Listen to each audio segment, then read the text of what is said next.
Hello everybody and welcome back to Stitching Stories. This is our second episode and this month we are going to make this cute adorable little backpack buddy.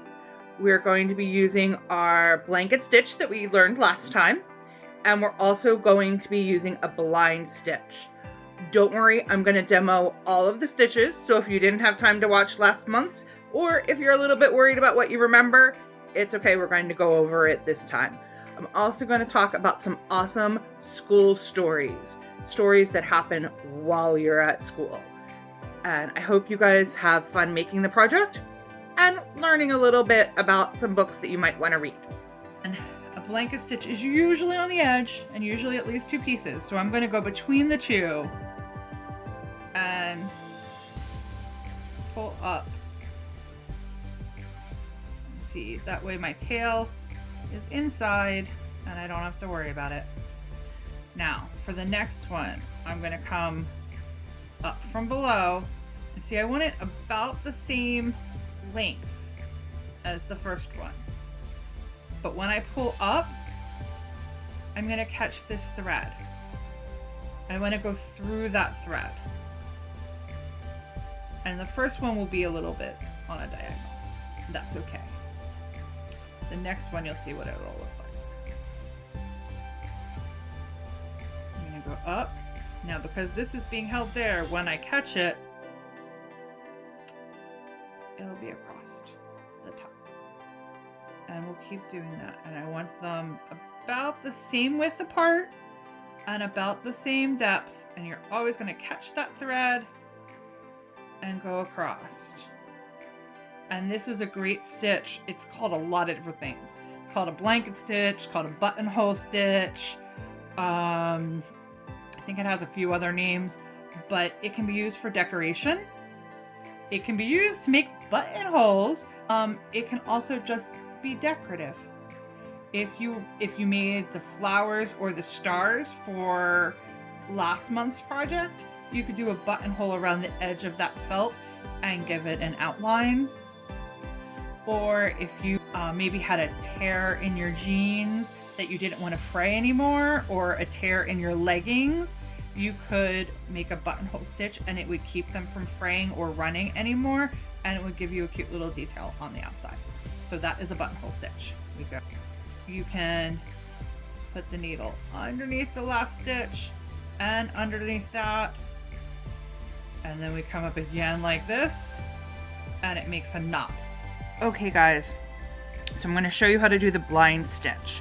This is how we're going to close up a seam, and you're going to start in here and come up right at the fold. And you're going to pull until your knot holds. Then just kind of tuck the knot inside. We want to make sure it's inside so you don't see it. And then this is an important part. You're going to go straight across and not diagonal, but straight across or perpendicular from your seam.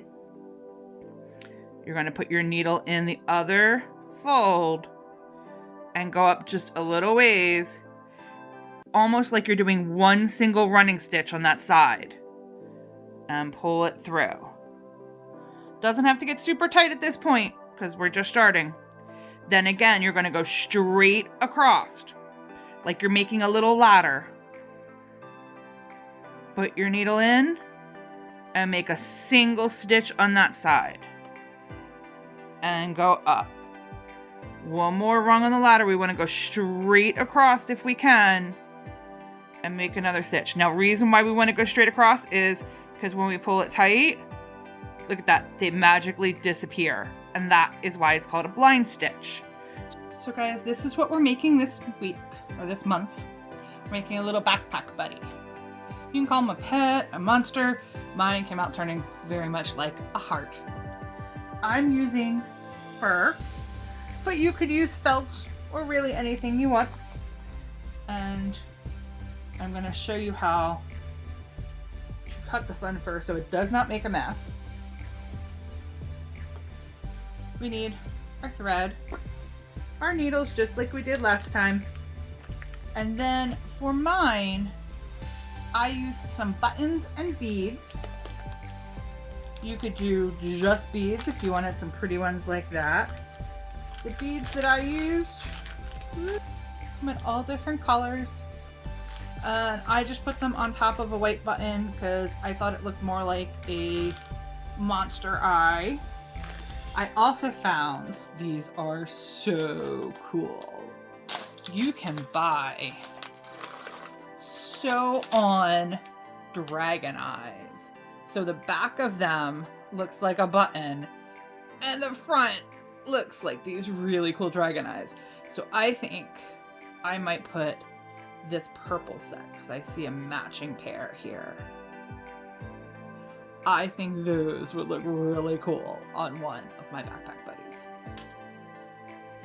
I found these on Amazon, but you can find them in all sorts of places. I am sure you can find them on Etsy.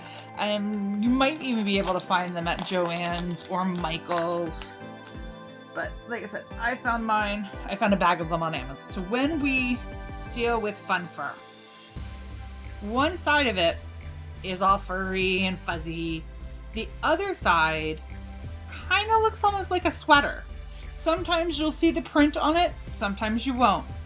Now, if we take scissors and cut this up, like our big scissors, and we start cutting it, you're gonna have this little fluff. The longer the fur, the more fluff you will have. It will be everywhere. So we don't necessarily want to do that. As long as you're doing it in a straight line, all you have to do is make a small snip.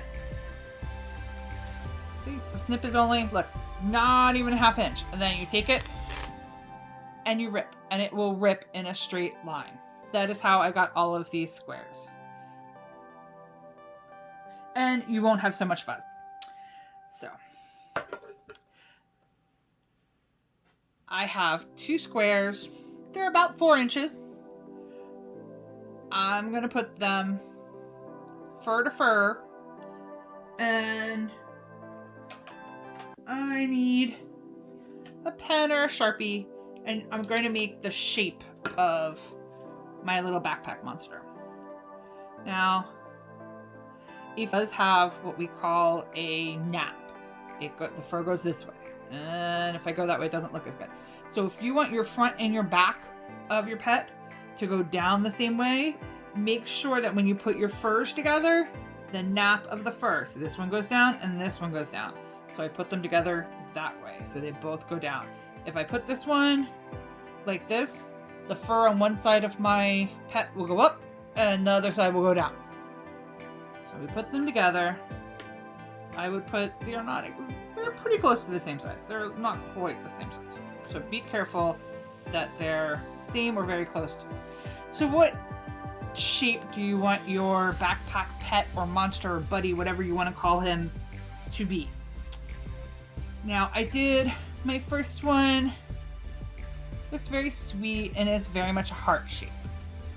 I think maybe I'm going to make this one a little bit of a pointed oval. So I want it even bigger.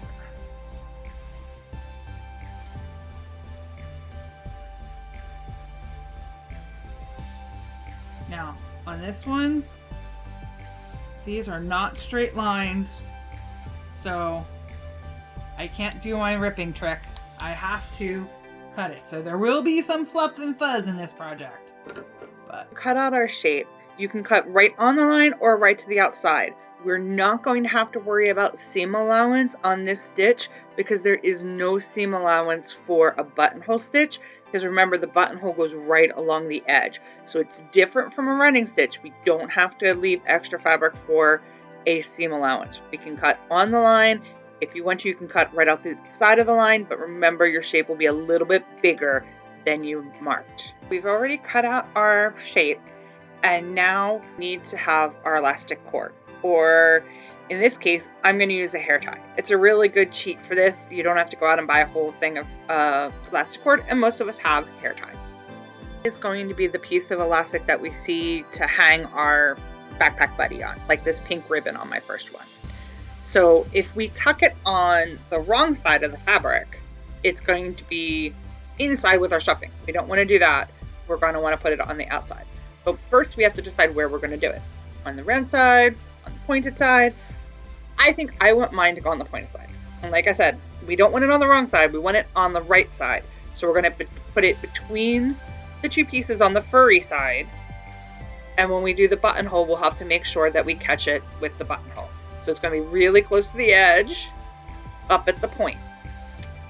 And now we're going to start our buttonhole. And I'm going to talk a little bit about some school story books while I do the buttonhole.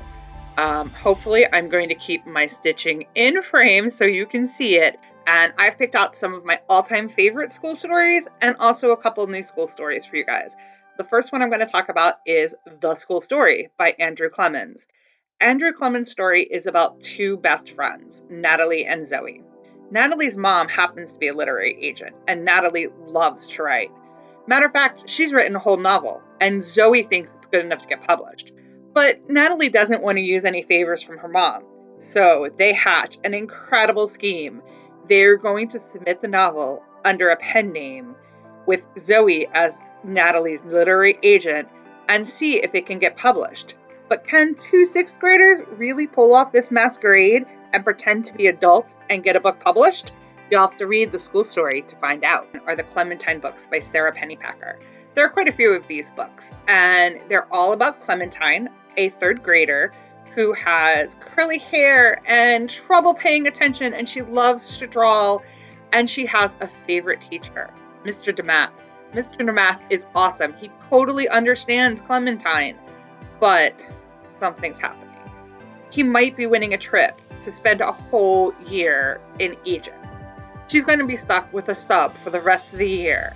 He's gone for only a week this time for the judging, and it's horrible. The whole class is set to write letters convincing the judges that Mr. Damas is the teacher that deserves to win the trip to Egypt. But maybe Clementine thinks her letter could convince them he's not the one. Then she gets him back. Clementine and her friends read as real kids. They could be your friends. And these kids, they figure out what they need to do, what they should do, and sometimes what's right and sometimes what's wrong, without an adult coming in and saying, this is what you should do. There are adults around. Clementine has a really great relationship with her parents, and she has some great teachers. She even learns to get along with her substitute sometimes. And that's why I like these books. They're really great for readers starting chapter books. So we're at the point where we're going to put our elastic in. And now remember, we had to put it on the inside of it. So, because we want to have it on the right side when we do the other side, when we turn it inside out. So it's right here by the pointy part, because that's where I want my string to be. And I'm taking my needle and I'm going to go up. And you guys can see there's the elastic tie. My needle's on the other side of it. I want to make sure that the elastic tie is caught in my stitch. And I'm going to do probably 5 or 6 stitches here. I know I had said you want space around them, but these, I'm going to put a couple really close together because I want to make sure that this section of my buddy is very strong. And I just unthreaded my needle again, but that is okay. I will rethread it and we will keep going. This is why I have you guys thread it with a loop so that when you pull, it doesn't come unthreaded. So we have 2 stitches in there and our elastic's still there. I'm going to put another one. This one, I'm trying to put this one right through the elastic, so it's a little hard. But I'm going right through the elastic. Trying to make sure that it's really, really strong. All right, I've gotten a new piece of thread so I don't keep unthreading myself, and we are just going to pick up again. No More Dead Dogs by Gordon Korman is a book about those books that we all hate. The books where the dog dies at the end. In this book, Wallace, a football player in middle school, has been asked to write a book review for the most recent English book, Old Shep, My Pal. And it is one of those books where the dog dies at the end. He hates that. Why, in every classic book, does the dog have to die at the end? So he writes a very bad review and a very bad book report. His English teacher demands a rewrite, but Wallace won't lie. He hated the book. He hated every minute of it. So as punishment, he gets to help produce the school play, which is, you guessed it, Old Shep, My Pal, being produced by his English teacher. And Wallace is determined that the dog in the play is not going to die. So let's see if he can change his teacher's mind, or maybe Wallace's mind will be changed. Take Back the Block by Crystal Giles. This is almost more a neighborhood story than a school story. Wes Henderson has the best style in the 6th grade. That and hanging out with his crew playing video games is what Wes wants to be thinking about at the start of school year. Not the protests his parents are always dragging him to, and definitely not the real estate developer that made an offer for his whole neighborhood. Yes, his whole neighborhood, which means friends moving away, school changing, and Wes knows something is going on, and adults are supposed to have the answer, but all they're doing is yelling at each other. He and his friends figure out what's going on and save the neighborhood before it's too late.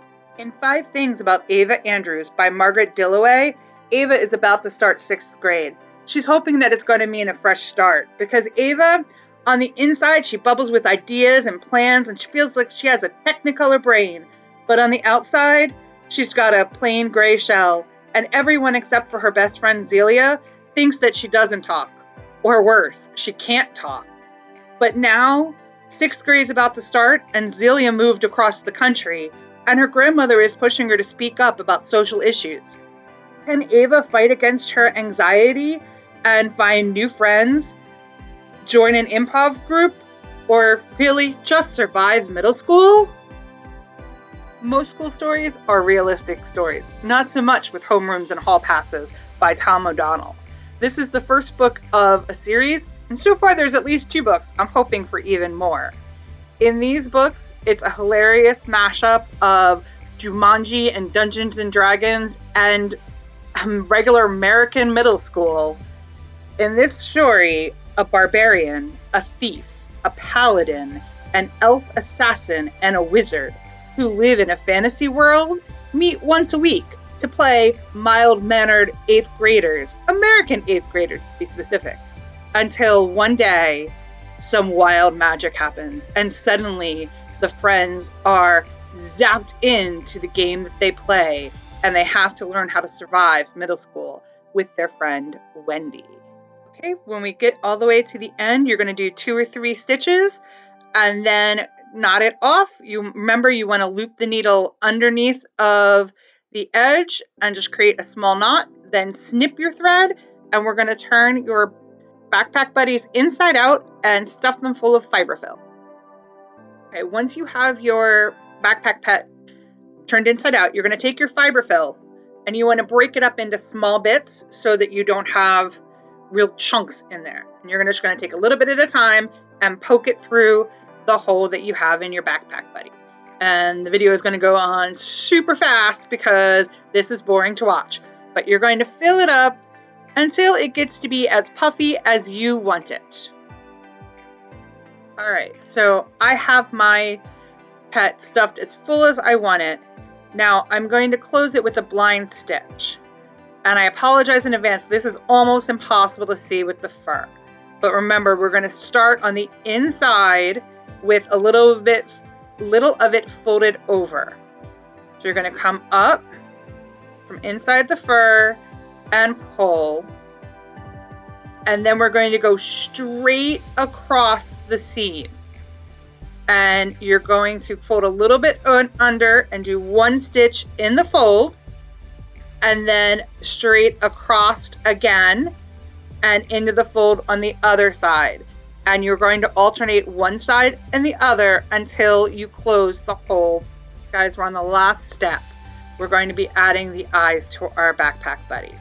I'm going to make a small stitch in the fur I already have a knot in my thread, loop my needle through the back of the button of my eye, because remember the backs of my eyes have buttonholes, and then through the thread to make a loop, pull it tight, and then I'm going to do 5 or 6 more stitches just through the fur and through the back of the button to keep it tight.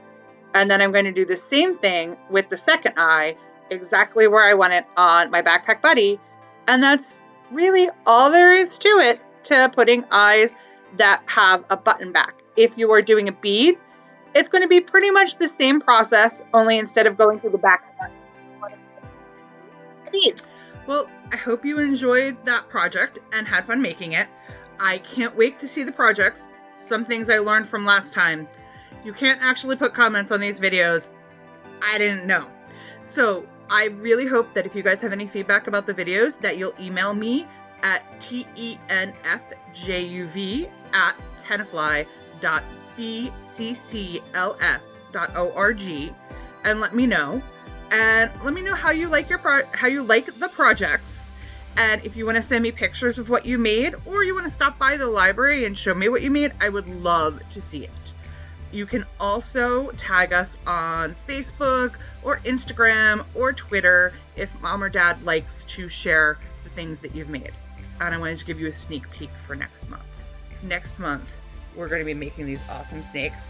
I know you might be like, oh, what's been a snake? But this snake can't hold his shape. And he's a little bit magic, so you can play with him. And if you guys are better at videos than I am, you can even make a video starring him with stop motion photography. Alright, I will see you guys next month. We'll be making this awesome snake. And I think I'm going to have some books about animals, because I know I have a ton of animal lovers out there. Bye-bye, guys, for now.